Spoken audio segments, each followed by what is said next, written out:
Tales at Dawn by Moonlight presents The Death of Malygris by Clark Ashton Smith. At the hour of interlunar midnight, when lamps burned rarely and far apart in Suzerain, and slow-moving autumn clouds had muffled the stars, King Gadiron sent forth into the sleeping city 12 of his trustiest mutes. Like shadows gliding through oblivion, they vanished upon their various ways, and each of them, returning presently to the darkened palace, led with him a shrouded figure, no less discreet and silent than himself.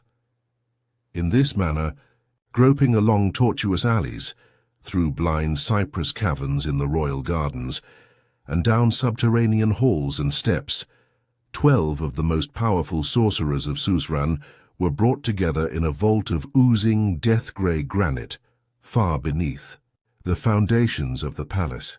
The entrance of the vault was guarded by earth demons that obeyed the arch-sorcerer Maranapion, who had long been the king's counselor. These demons would have torn limb from limb any who came unprepared to offer them a libation of fresh blood. The vault was lit dubiously by a single lamp, hollowed from a monstrous garnet and fed with viper's oil. Here Gadiron, crownless, and wearing sackcloth dyed in sober purple, awaited the wizards on a seat of limestone wrought in the form of a sarcophagus. Maranapion stood at his right hand, immobile, and swathed to the mouth in the garments of the tomb. Before him was a tripod, of orichalcum rearing shoulder-high, and on the tripod, in a silver socket, there reposed the enormous blue eye of a slain cyclops, wherein the archimage was said to behold weird visions.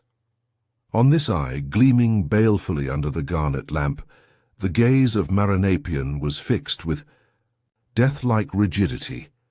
From these circumstances, the 12 sorcerers knew that the king had convened them only because of a matter supremely grave and secret.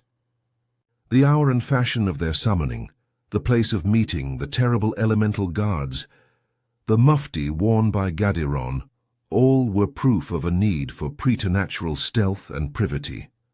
For a while there was silence in the vault, and the 12, bowing deferentially, waited the will of Gadiron. Then, in a voice that was little more than a harsh whisper, the king spoke.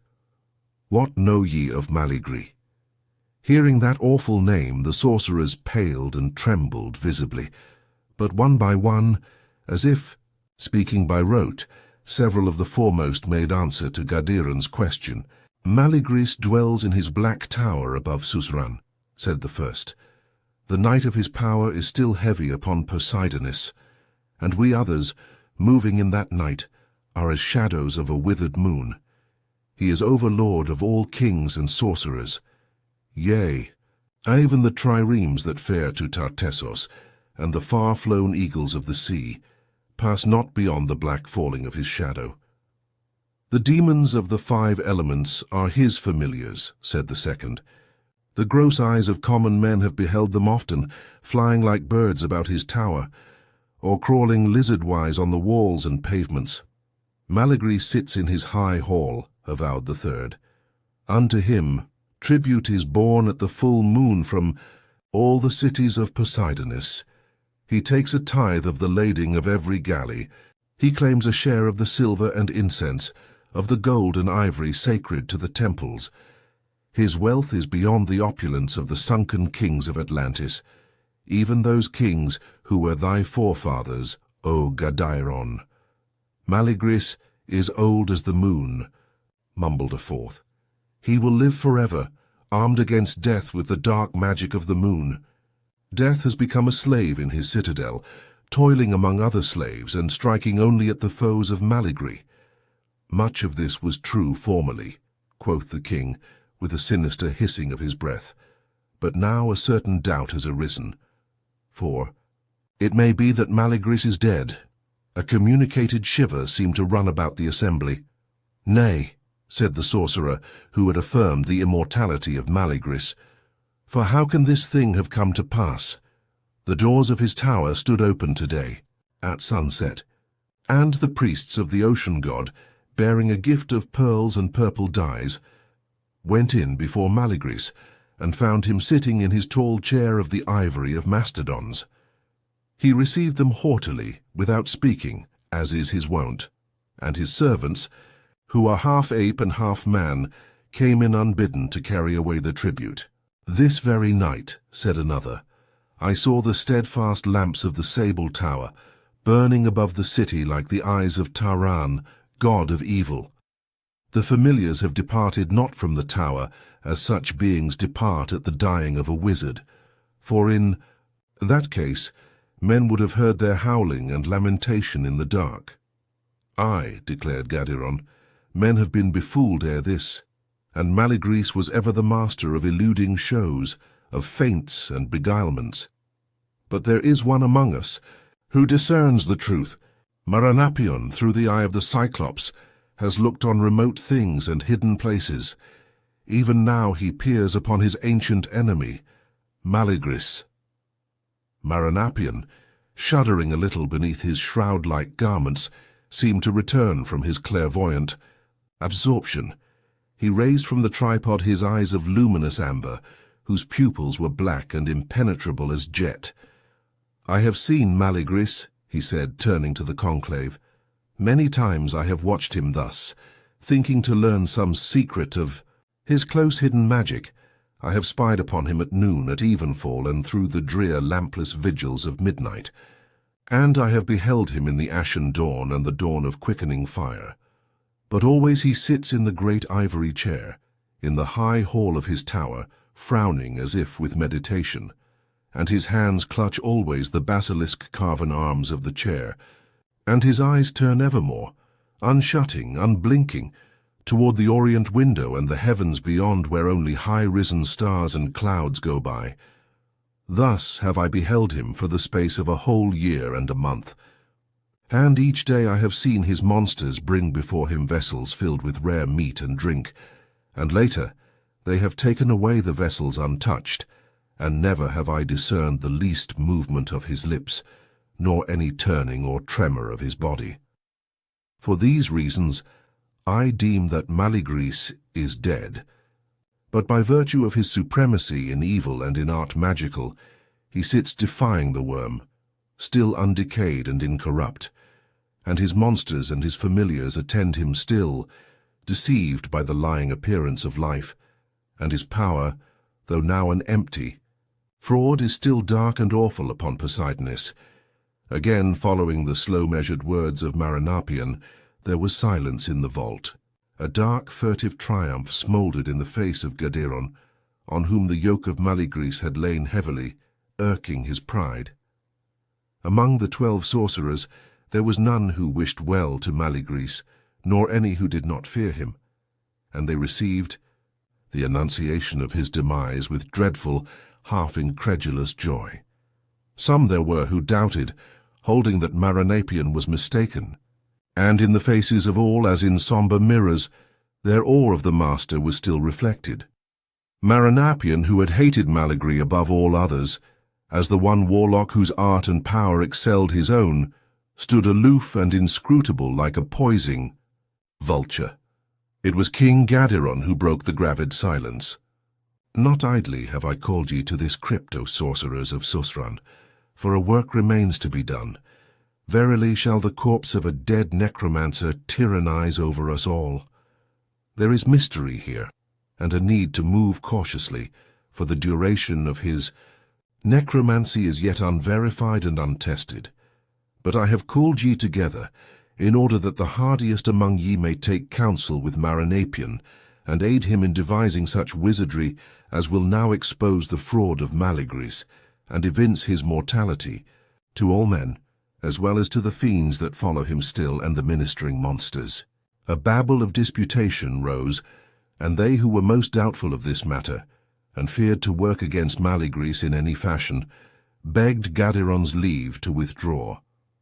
In the end, there remained 7 of the 12, swiftly, by dim and covert channels on the day that followed. The death of Malygris was bruited throughout the Isle Poseidonis. Many disbelieved the story, for the might of the wizard was a thing seared as with hot iron on the souls of them that had witnessed his thaumaturgies. However, It was recalled that during the past year few had beheld him face to face, and always he had seemed to ignore them, speaking not, and staring fixedly through the tower window, as if intent on far things that were veiled to others.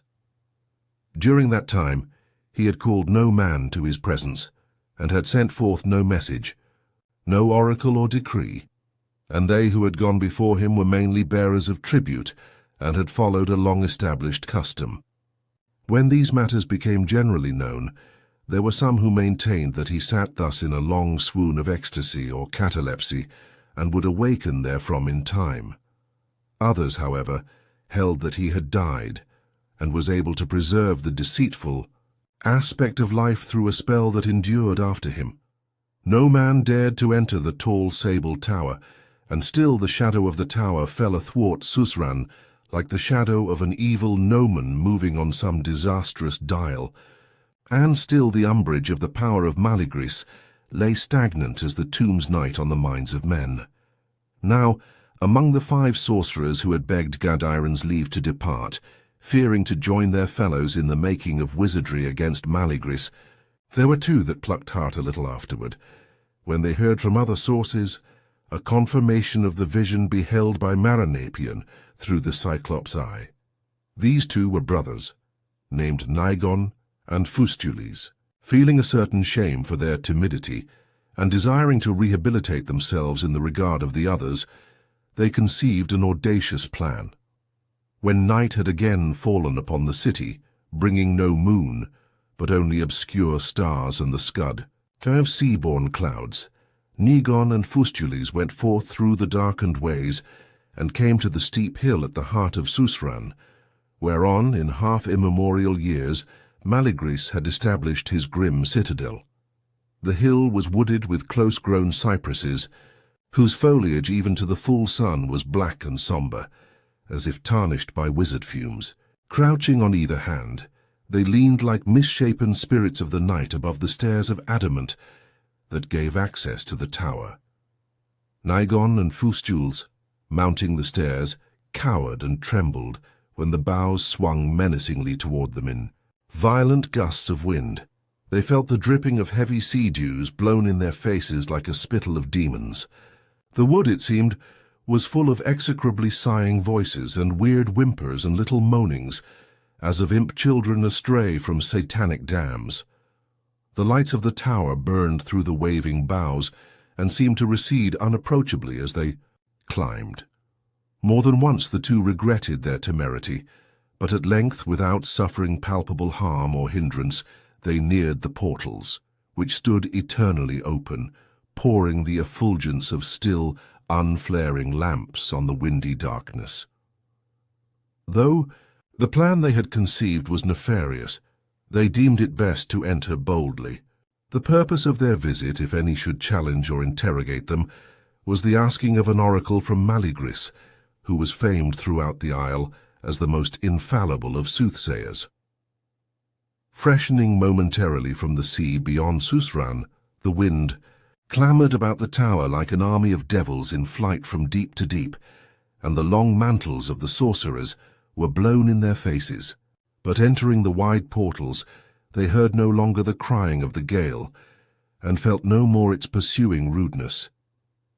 At a single step they passed into mausolean silence. Around them the lamplight fell unshaken on caryatids of black marble, on mosaics of precious gems on fabulous metals and many-storied tapestries, and a tideless perfume weighed upon the air like a balsam of death. They felt an involuntary awe, deeming the mortal stillness a thing that was hardly natural, but seeing that the tower vestibule was unguarded by any of the creatures of Malygris, they were emboldened to go on and climb the Marmorian stairs to the apartments above. Everywhere, by the light of opulent lamps, they beheld inestimable and miraculous treasures. There were tables of ebony wrought with sorcerous runes of pearl and white coral, webs of silver and samite, cunningly pictured, caskets of electrum overflowing with talismanic jewels, tiny gods of jade and agate, and tall chryselephantine demons. Here was the loot of ages lying heaped and mingled in utter negligence without lock or ward, as if free for any casual thief. Eyeing the riches about them with covetous wonder, the two sorcerers mounted slowly from room to room, unchallenged and unmolested, and came ultimately to that upper hall in which Malygris was wont to receive his visitors. Here as elsewhere the portal stood open before them, and lamps burned as if in a trance of light. The lust of plunder was hot in their hearts, made bolder still by the seeming desolation, and thinking now that the tower was uninhabited by any but the dead magician, they went in with little hesitancy. Like the rooms below, the chamber was full of precious artifacts, and iron-bound volumes and brazen books of occult, tremendous necromancy, together with golden and earthen censers, and vials of unshatterable crystal, were strewn in weird confusion about the mosaic floor. At the very center, there sat the old archimage in his chair of primeval ivory, peering with stark, immovable eyes at the night-black window. Nigon and Fustules felt their awe return upon them, remembering too clearly now the thrice baleful mastery that this man had wielded, and the demon lore he had known, and the spells he had wrought that were irrefragable by other wizards. The spectres of these things rose up before them, as if by a final necromancy. With down-dropped eyes and humble mien, they went forward, bowing reverentially. Then, speaking aloud, in accordance with their predetermined plan, Fustules requested an oracle of their fortunes from Malygris. There was no answer, and lifting their eyes the brothers were greatly reassured by the aspect of the seated ancient. Death alone could have set the greyish pallor on the brow, could have locked the lips in a rigour as of fast-frozen clay. The eyes were like cavern-shadowed ice, holding no other light than a vague reflection of the lamps. Under the beard that was half silver, half sable, the cheeks had already fallen in as with beginning decay, showing the harsh outlines of the skull. The grey and hideously shrunken hands, whereon the eyes of enchanted beryls and rubies burned, were clenched inflexibly, on the chair-arms which had the form of arching basilisks. "Verily," murmured Nigon, "there is naught here to frighten or dismay us. Behold, it is only the lich of an old man after all, and one that has cheated the worm of his due provender overlong." "Aye," said Fustules, "but this man in his time was the greatest of all necromancers. Even the ring on his little finger is a sovereign talisman. The balas ruby of the thumb ring of his right hand will conjure demons from out of the deep. In the volumes that lie about the chamber, there are secrets of perished gods and the mysteries of planets immemorial. In the vials, there are syrups that give strange visions, and philters that can revive the dead. Among these things, it is ours to choose freely."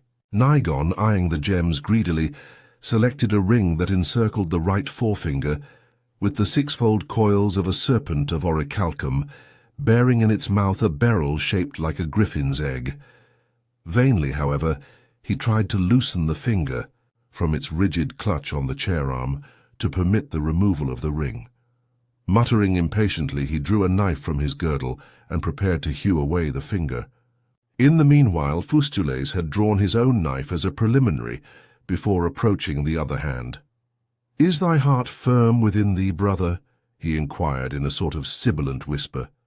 "If so, there is even more to be gained than these talismanic rings. It is well known that a wizard who attains to such supremacy as Malygris undergoes by virtue thereof a complete bodily transformation, turning his flesh into elements more subtle than those of common flesh.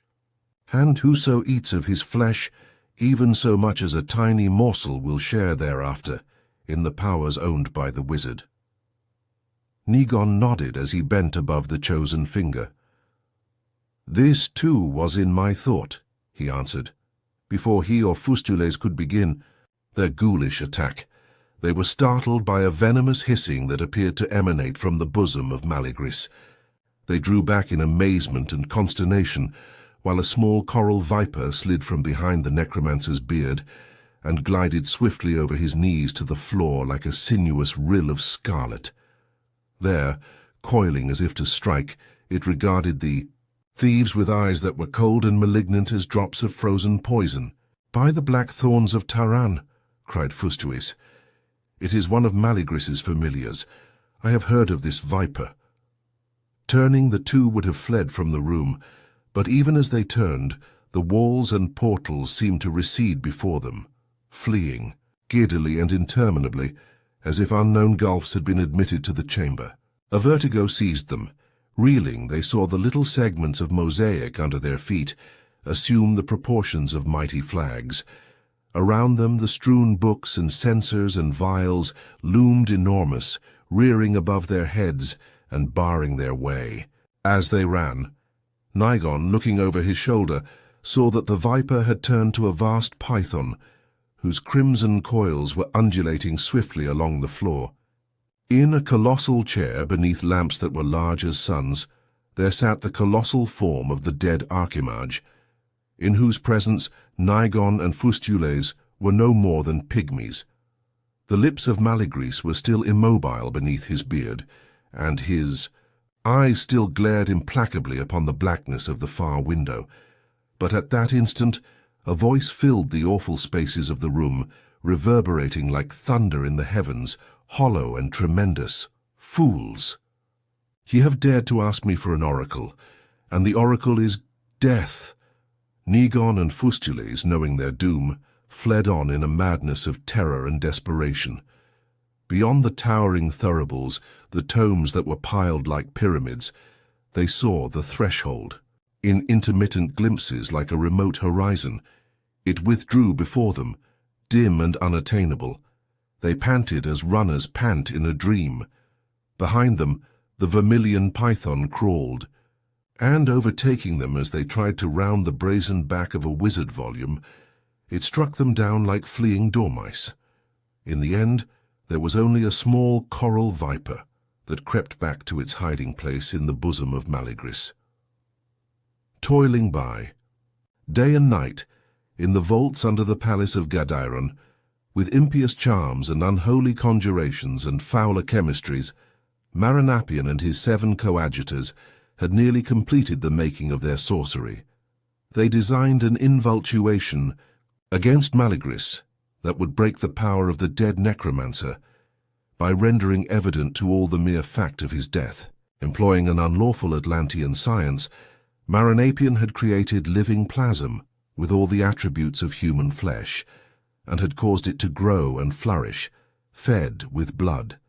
Then he and his assistants, uniting their wills and convoking the forces that were blasphemy to summon, had compelled the shapeless, palpitating mass to put forth the limbs and members of a newborn child, and had formed it ultimately, after all the changes that man would undergo between birth and senescence, into an image of Malygris. Now, carrying the process even further, they caused the simulacrum to die of extreme age, as Malygris had apparently died. It sat before them in a chair, facing toward the east, and duplicating the very posture of the magician on his seat of ivory. Nothing remained to be done. For spent and weary, but hopeful, the sorcerers waited for the first signs of mortal decay in the image. If the spells they had woven were successful, a simultaneous decay would occur in the body of Malygris, incorruptible heretofore. Inch by inch, member by member, he would rot in the adamantine tower. His familiars would desert him, no longer deceived, and all who came to the tower would know his mortality, and the tyranny of Malygris would lift from Suzerain and his necromancy, be null and void as a broken pentacle in sea-girt Poseidonis. For the first time since the beginning of their invultuation, the 8 magicians were free to intermit their vigilance without peril of invalidating the charm. They slept soundly, feeling that their repose was well earned. On the morrow they returned, accompanied by King Gadairon, to the vault in which they had left the plasmic image. Opening the sealed door, they were met by a charnel odor, and were gratified to perceive in the figure the unmistakable signs of decomposition. A little later, by consulting the Cyclops' eye, Maranapion verified the paralleling of these marks in the features of Malygris. A great jubilation, not unmingled with relief, was felt by the sorcerers and by King Gadairon. Heretofore, not knowing the extent and duration of the powers wielded by the dead master, they had been doubtful of the efficacy of their own magic. But now, it seemed, there was no longer any reason for doubt. On that very day it happened that certain seafaring merchants went before Malygris to pay him, according to custom, a share of the profits of their latest voyage. Even as they bowed in the presence of the master, they became aware by sundry disagreeable tokens that they had borne tribute to a corpse. Not daring even then to refuse the long-exacted toll, they flung it down and fled from the place in terror. Soon in all suzerain there was none who doubted any longer the death of Malygris. And yet, such was the awe he had wrought through many lustrums, that few were venturous enough to invade the tower, and thieves were wary, and would not try to despoil its fabled treasures. Day by day, in the blue, monstrous eye of the Cyclops, Maranapion saw the rotting of his dreaded rival. And upon him presently there came a strong desire to visit the tower and behold face to face that which he had witnessed only in vision. Thus alone would his triumph be complete. So it was that he and the sorcerers who had aided him, together, with King Gadairon, went up to the sable tower by the steps of adamant, and climbed by the marble stairs, even as Nigon and Fustules before them, to the high room in which Malygris was seated. But the doom of Nigon and Fustules, being without other witnesses than the dead, was wholly unknown to them. Boldly and with no hesitation they entered the chamber. Slanting through the western window, the sun of late afternoon fell goldenly on the dust that had gathered everywhere. Spiders had woven their webs on the bright jeweled censers, on the graven lamps, and the metal-covered volumes of sorcery. The air was stagnant with a stifling foulness of death. The intruders went forward, feeling that impulse which leads the victors to exult over a vanquished enemy.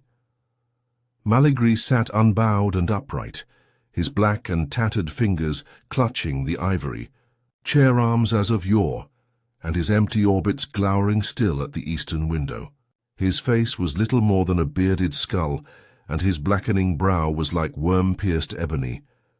"O Malygris, I give thee greeting," said Maranapion in a loud voice of mockery. "Grant, I beseech thee, a sign, if thy wizardry still prevails, and hath not become the appanage of oblivion." "Greeting, O Maranapion," replied a grave and terrible voice that issued from the maggot-eaten lips. "Indeed, I will grant thee a sign.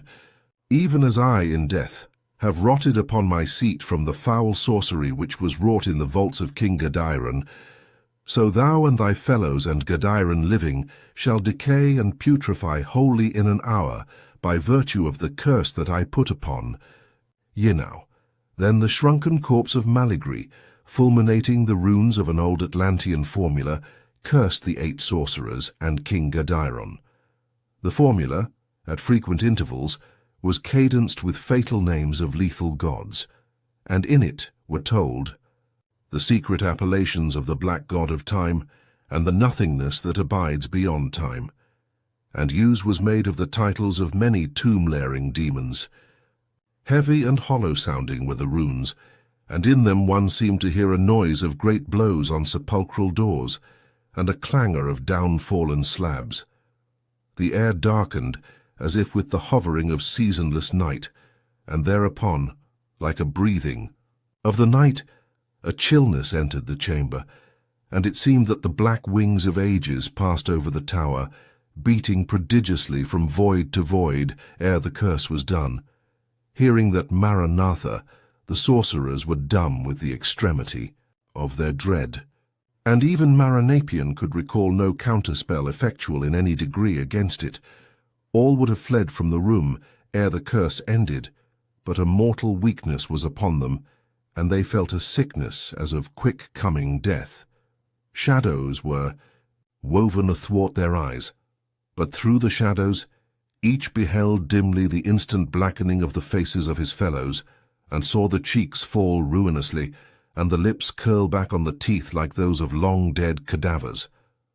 Trying to run, each was aware of his own limbs that rotted beneath him, pace by pace, and felt the quick sloughing of his flesh in corruption from the bone. Crying out with tongues that shriveled ere the cry was done, they fell down on the floor of the chamber. Life lingered in them, together with the dire knowledge of their doom, and they preserved something of hearing and sight. In the dark agony of their live corruption, they tossed feebly to and fro, and crawled inch-meal on the chill, mosaic, and they still moved in this fashion, slowly and more imperceptibly, till their brains were turned to grey mould, and the sinews were parted from their bones, and the marrow was dried up. Thus, in an hour, the curse was accomplished. The enemies of the necromancer lay before him, supine and shrunken, in the tomb's final posture, as if doing obeisance to a seated death. Except for the garments, none could have told King Gadiron from Maranapian, nor Maranapian from the lesser wizards, the Sioux. Day went by, declining seaward, and, burning like a royal pyre beyond Susran, the sunset flung an aureate glare through the window, and then dropped away in red brands and funereal ashes. And in the twilight, a coral viper glided from the bosom of Malygris, and weaving among the remnant of them that lay on the floor and slipping silently down the stairs of marble, it passed forever from the tower. Subscribe for more such stories.